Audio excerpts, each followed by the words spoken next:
अलैकुम जी। मेरा नाम शकीला बीबी है। 4 बच्चे ने मेरे को खावन मेरे लिखत दे छड़ी है ते 4 बच्चे ने मसा पालनी पे पेट पट्ठे ते लगी है काम अत को बट्ठे तो लाभ जावे जमरात बच्चियां लिया दे कोई खा पी लेंदे ना हो तो फिर इंजे ही रह रहे बगैर खावन तो बच्चे पे पालने बड़े औखे पे पालनी है मोनू अल्लाह ताला देंदे ही पे पालने पे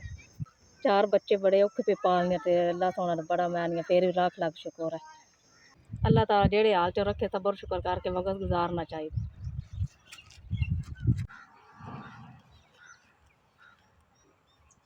ते बड़ी मेहरबानी जेड़ा 5000 रुपया दिता जे बच्चों वास्ते अल्लाह पाक सुख दे जे अल्लाह सेहत दे जे हुण बच्चों वास्ते लून पानी मरच लियावां दी ते उन्हां नूं खवावां दी अल्लाह पाक सुख दे जे मेहरबानी तुहाडा पान दिता है शुक्रिया तुहाडा इंज गरीब बंदे दी मदद करदे रहो ते अल्लाह तुहाडे ते राती अल्लाह चोखा दे जे अल्लाह सेहत दे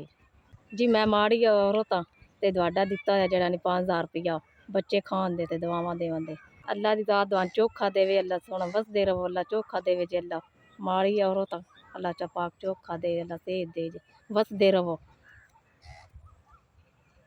5000 रुपया तुहाडी मदद करनी अल्लाह सोने दा बड़ा शुक्र अल्लाह सोना सेहत दे।